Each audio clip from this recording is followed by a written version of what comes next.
गुजराती में एक पद गाती हैं मीराबाई, कानूडो सुजाने मारी प्रीत।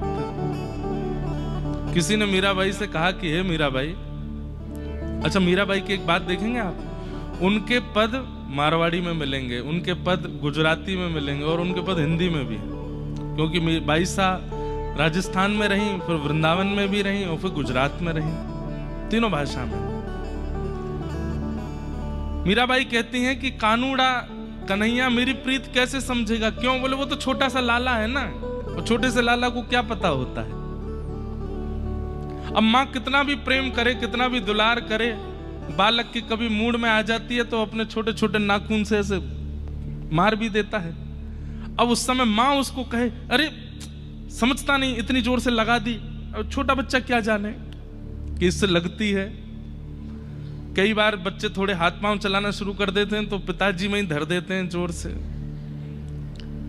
अब उस समय पिता अगर गुस्सा करे तो ये पिता की गलती है, भाई वो बालक है।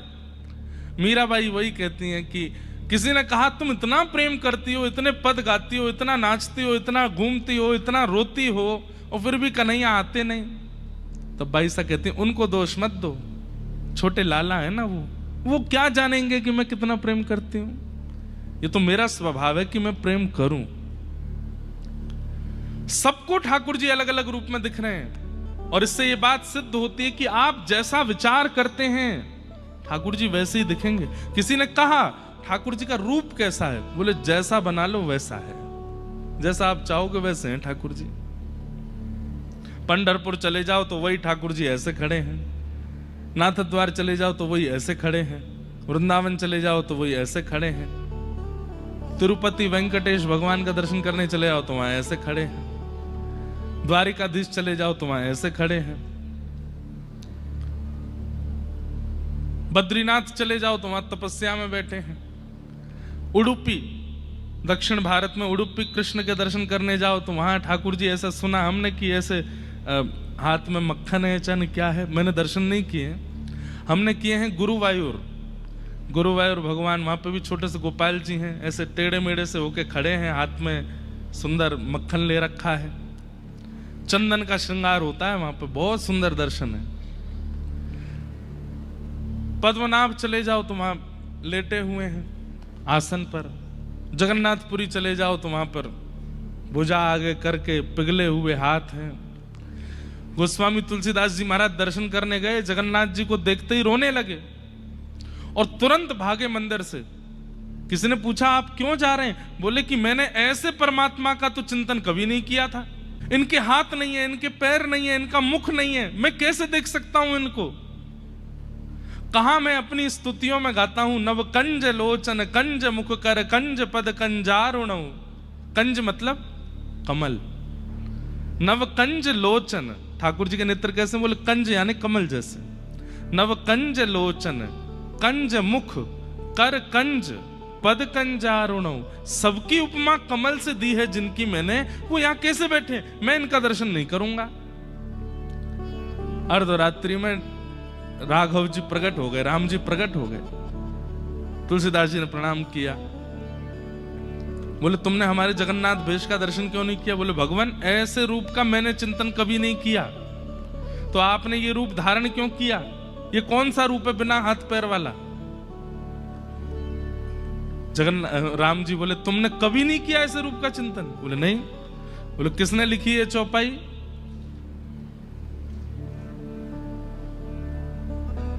कैसे है मैं तो भूल गया, निज कर कर्म करहु विधि नाना, बिन पग चलहि सुनहि बिन काना, बिन पग चलहि सुनहि बिन काना, कर बिनु कर्म, निज कर कर्म करहु विधि नाना। बिना पैर के जो चलता है, बिना कान के जो सुनता है, बिना हाथ के जो सब कुछ कर देता है, ऐसे है प्रभु श्री राम।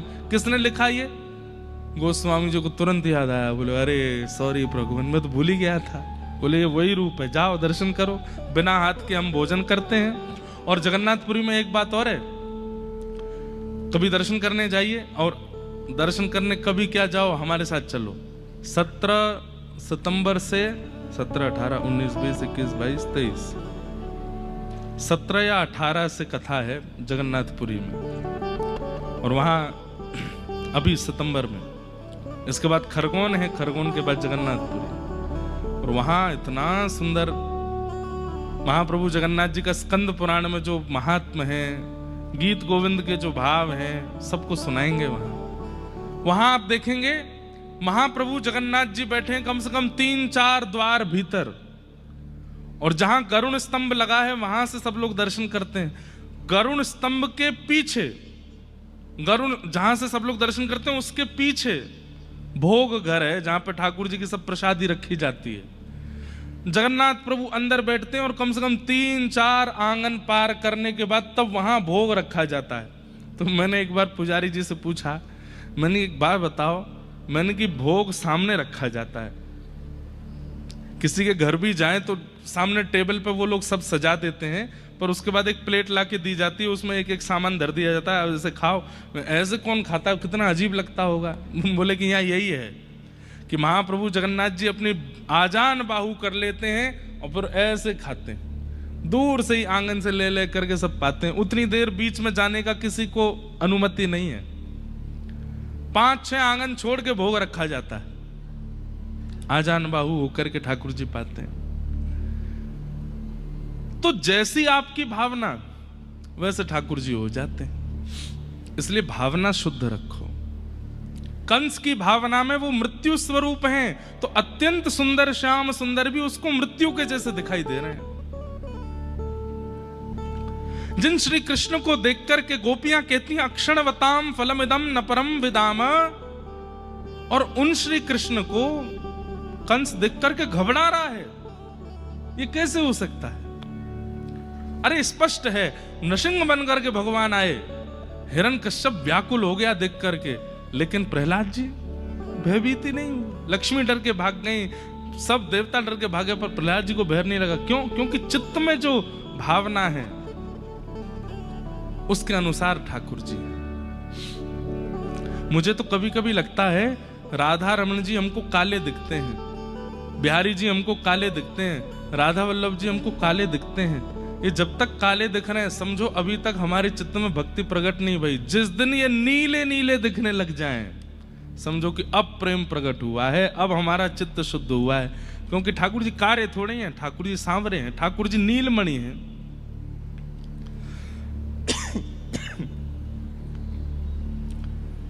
नीले हैं ठाकुर जी।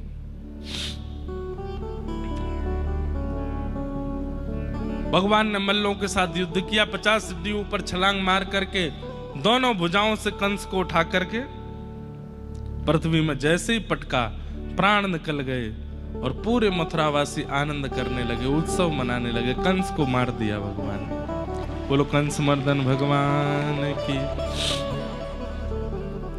कंस वध के बाद तुरंत ठाकुर जी कारागृह में गए, वहां जाकर के मैया देवकी को मुक्त किया।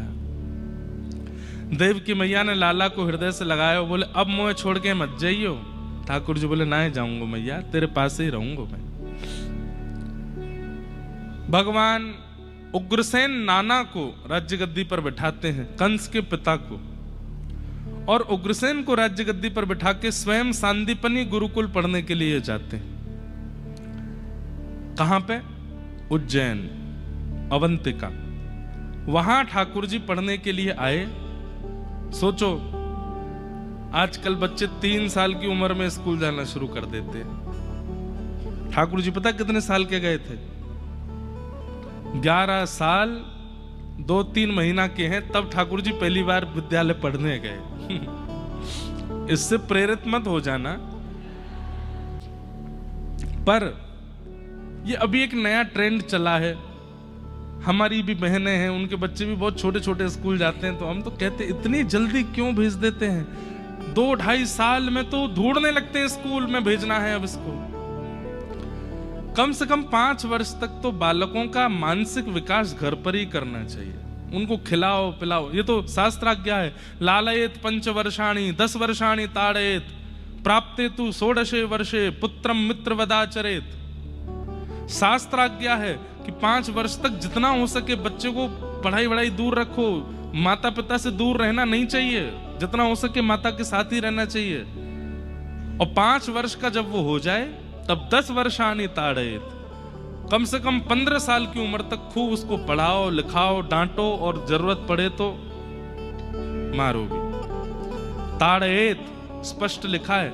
लेकिन जैसे ही प्राप्ते तु 16 वर्षे, 16 वर्ष का जैसे ही हो जाए, पुत्रम पुत्री मित्रवदाचरेत, फिर पुत्र के साथ, पुत्री के साथ मित्र का आचरण करना चाहिए। उसके बाद ना डांटो ना मारो। कभी कभी जरूरत पड़े तो थोड़ा बहुत क्रोध जरूर कर दो, पर मारना नहीं चाहिए 16 के बाद। कितना सुंदर है देखो। लेकिन हम लोग पता नहीं कौन सी स्थिति में जा रहे हैं। 3-3, 2-2 साल के बच्चे स्कूल जाते हैं, फिर वो घर आकर के उल्टे सीधे पंजाबी गाने सुनते हैं, उल्टे सीधे क्या बताएं अब आपको।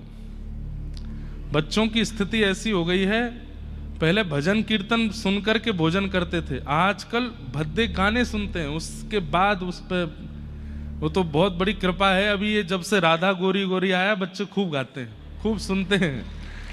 नहीं तो छोटे छोटे बच्चे ऐसे गंदे गंदे गानों को सुनते हैं, क्या बताऊं, उसका अर्थ भी नहीं पता उनको।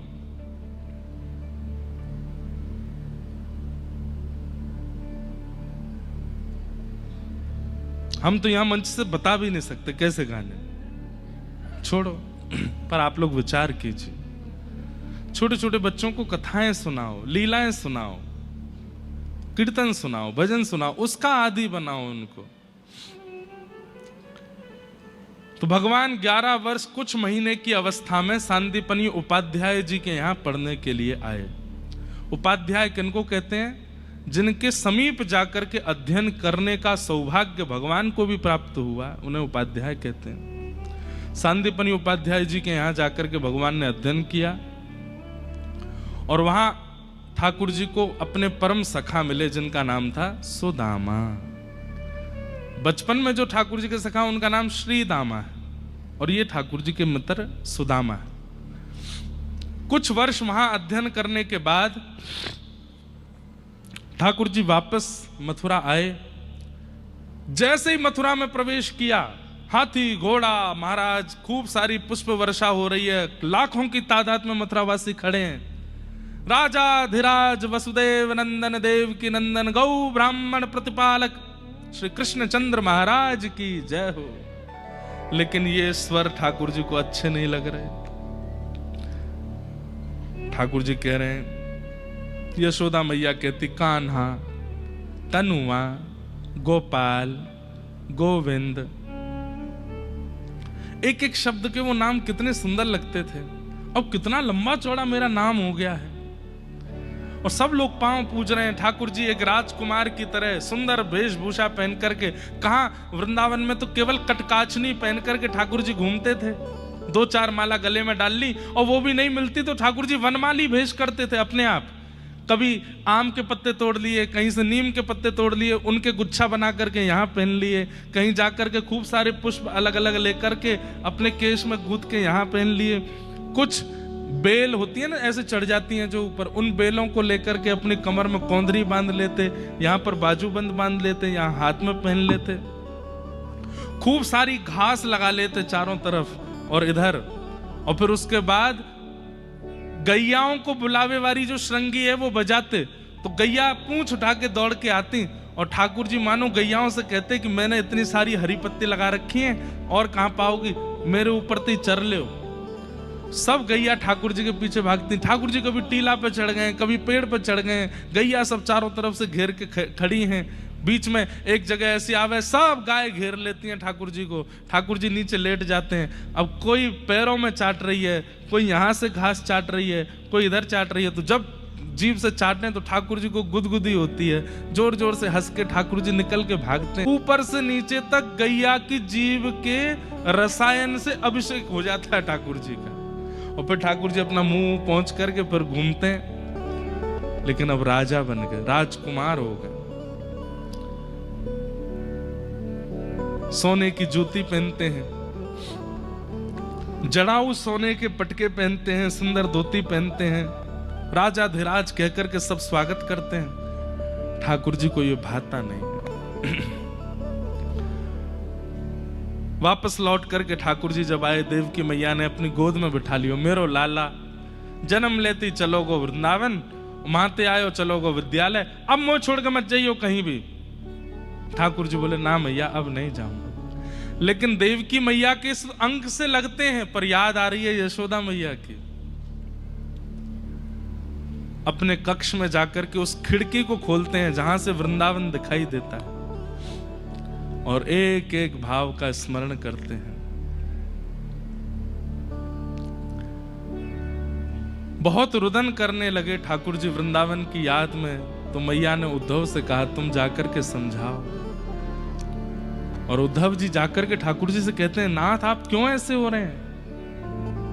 आप परमात्मा हैं, आप ईश्वर हैं, आप भगवान हैं।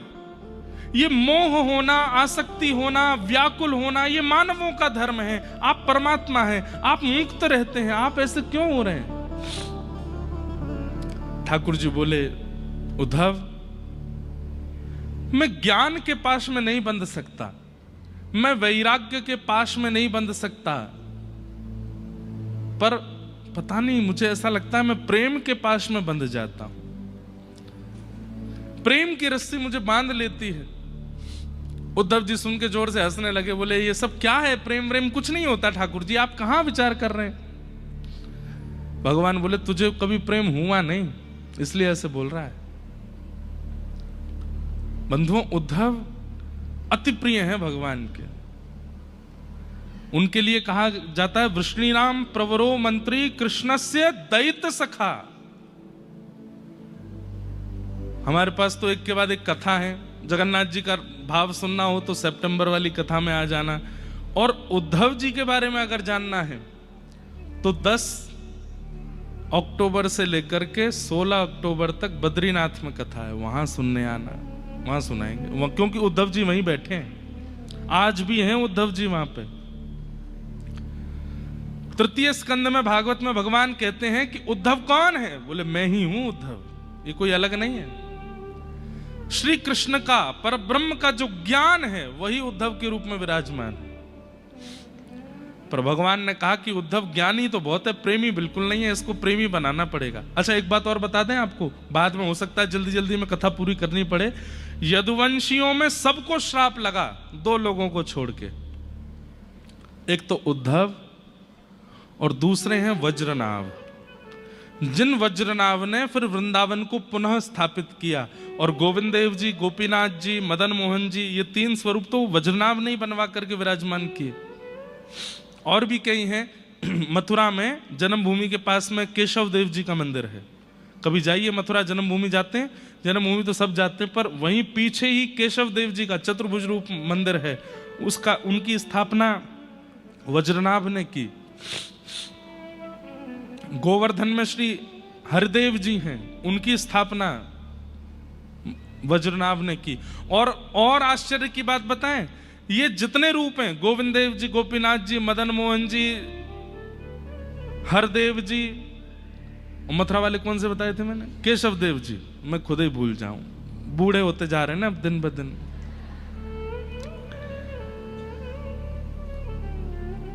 ये स्वरूप जो वज्रनाभ ने बनवाए हैं, तो जो स्वरूप का धातु है, वैसे तो वो ठाकुर जी हैं, पर वो धातु कौन सा है पता है? वो जो मूर्ति निर्माण हुई है, वो मूर्ति बनी किससे है? कंस के कारागृह में देवकी मैया ने जिस शिला पर ठाकुर जी को जन्म दिया था, उसी शिला से ये मूर्तियां बनाई गई, उसी शिला से स्वरूप बनाए गए। फिर बाद में वज्रनाभ के बाद वो सब भूमिगत हो गए, तो फिर चैतन्य महाप्रभु के अनुयायी श्री रूप सनातन गोस्वामी दोनों वृंदावन आए, तब रूप गोस्वामी जी ने गोमा टीला से गोविंद देव जी को पुनः प्रकट किया, और फिर सनातन गोस्वामी जी ने मदन मोहन जी को प्राप्त किया, मधु पंडित जी ने गोपीनाथ जी को प्राप्त किया। इस प्रकार ये पुनः, तो 2 लोगों को श्राप नहीं लगा था, एक तो वज्रनाभ और दूसरे उद्धव। क्यों नहीं लगा पता है? इन दोनों पर किशोरी जी की कृपा थी।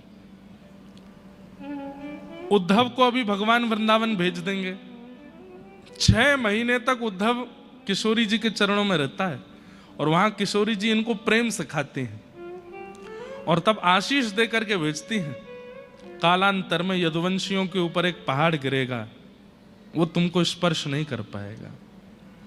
इसी कारण से उद्धव बच गए।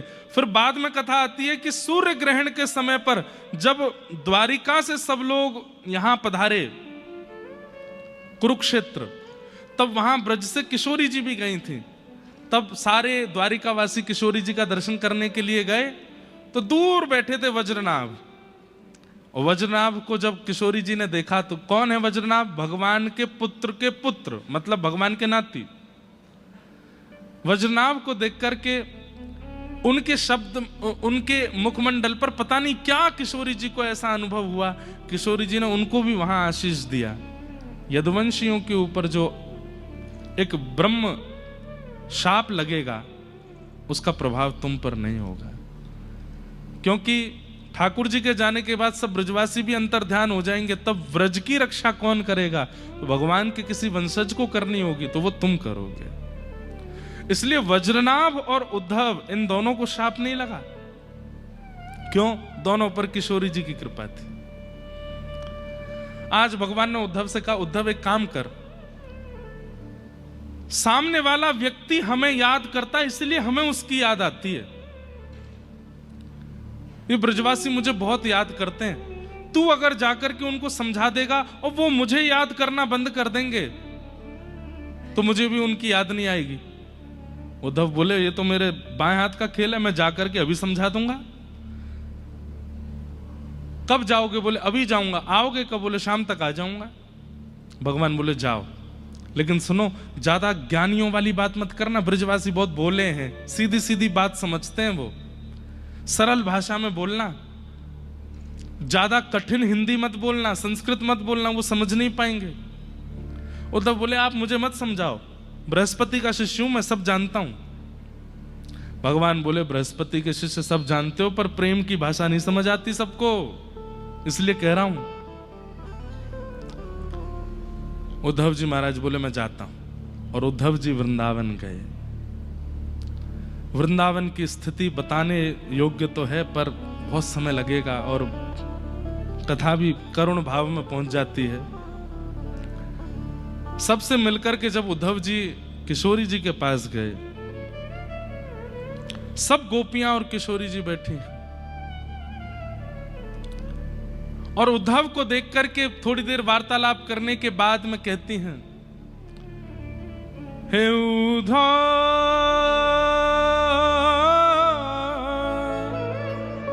मत आइयो समझाने, जाके कांटा लगे सो ही जाने, जाके कांटा लगे सो ही जाने।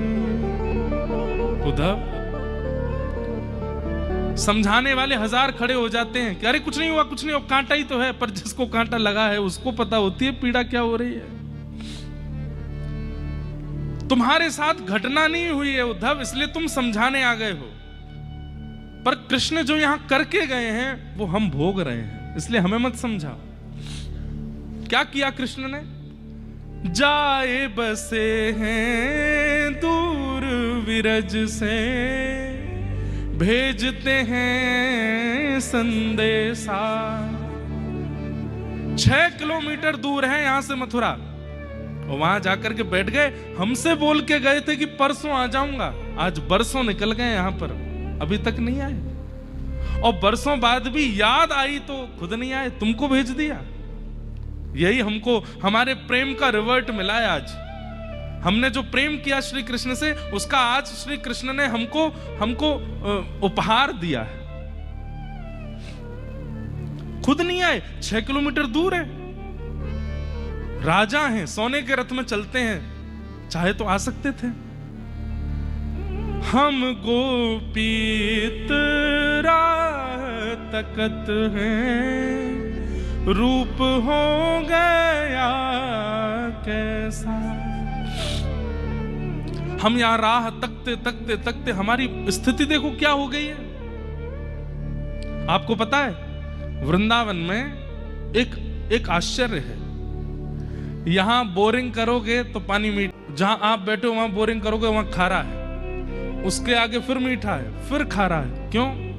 कहते हैं ये खारा पानी क्या है? बोले गोपियों के अश्रुबिंद है। इतना रोई हैं कृष्ण के विरह में कि व्रज में कहीं कहीं कहीं कहीं पानी खारा हो गया है।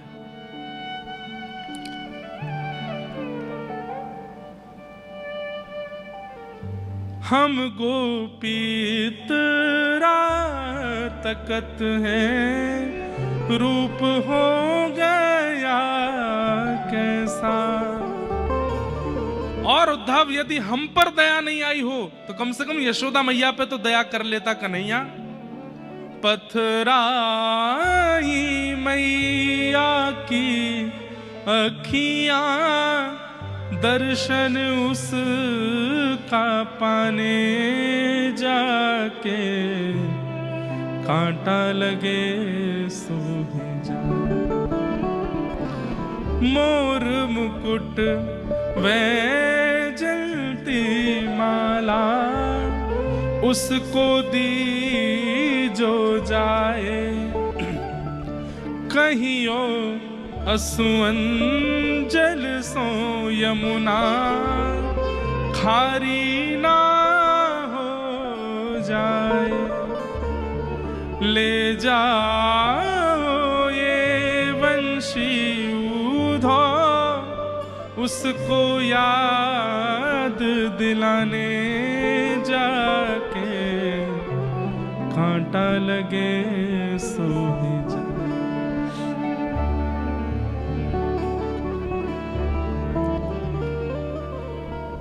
ये तो एक भाव हमने सुना दिया, पर उद्धव गोपी संवाद इतना अद्भुत है, अत्याद्भुत है। मधुपक तब बंधो मास्पृशांघ्रिम सपत्न्या, कुचविलुलित माला कुंकुमश्मश्रुभिर्नः, बहतु मधुपतिस्तन मानिनी नाम प्रसादम, यदु सदसि विडम्ब्यम यस्य दूतस्त्वमिद्रिक। हम समय में बहुत बंध जाते हैं, नहीं तो हमारा मन तो इतना करता है सुनाने का। गोपियां, और ये गोपी नहीं, एक बड़ी अद्भुत बात है, जहां कहीं भी गोपियों की स्तुति है ना, सब जगह लिखा है गोप्य ऊंचू, बहुवचन, बहुत सारी गोपियां बोल रही हैं। पर एकमात्र उद्धव गोपी संवाद में जो भ्रमर गीत है वहां लिखा है गोपी उवाच, एक गोपी बोल रही है। और वो एक गोपी कौन है? राधा रानी। किशोरी जी कह रहे उद्धव जी को समझा करके भेजा। उद्धव जी ठाकुर जी से कह के गए थे मैं शाम तक आ जाऊंगा, और कितने दिन बाद लौट के गए? 6 महीना बाद। और 6 महीना बाद जब ठाकुर जी के पास गए, बड़ी बड़ी दाढ़ी हो गई है, जटा बन गई है। ठाकुर जी बोले उद्धव तू ये, तू तो कह रहा था शाम तक आ जाऊंगा, अब क्या हुआ? भगवान आपके लिए ब्रह्मांड नहीं है, मथुरा नहीं है, द्वारिका नहीं, सब छोड़िए, चलिए मेरे साथ। आपके लिए एक ही स्थान है इस पूरे ब्रह्मांड में, और वह है व्रज। इन ब्रजवासियों से अधिक आपसे कोई प्रीति नहीं कर सकता, आप वृंदावन चलो। श्रीमन नारायण नारायण नारायण, श्रीमन नारायण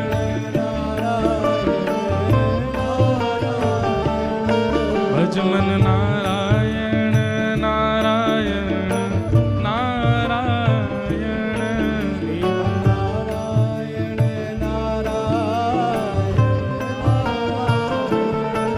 श्रीमन नारायण नारायण नारायण,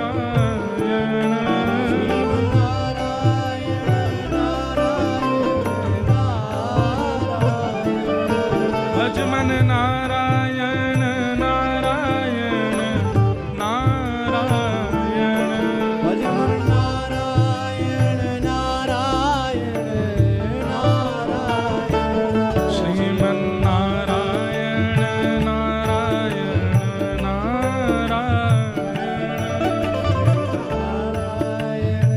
नारायण, श्रीमन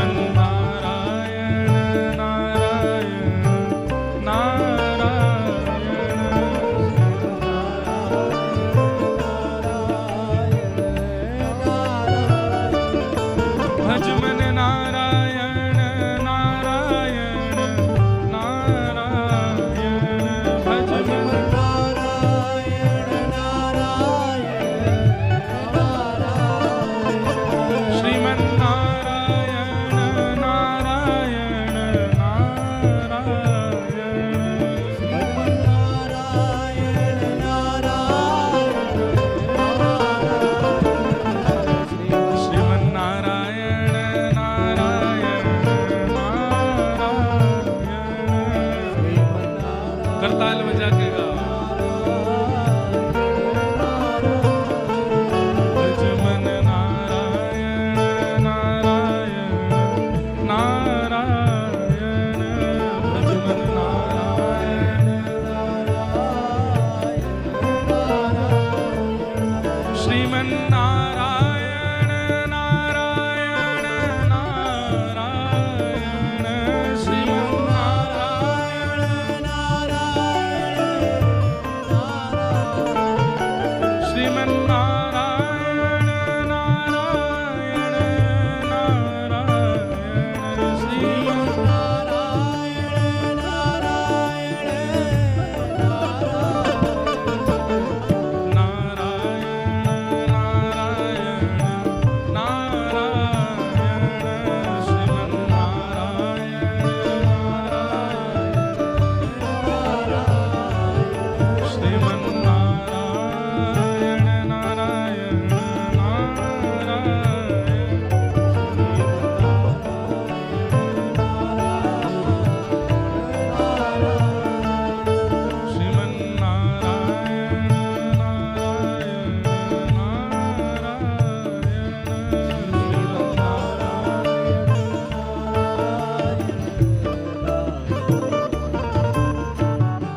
लक्ष्मी नारायण भगवान की।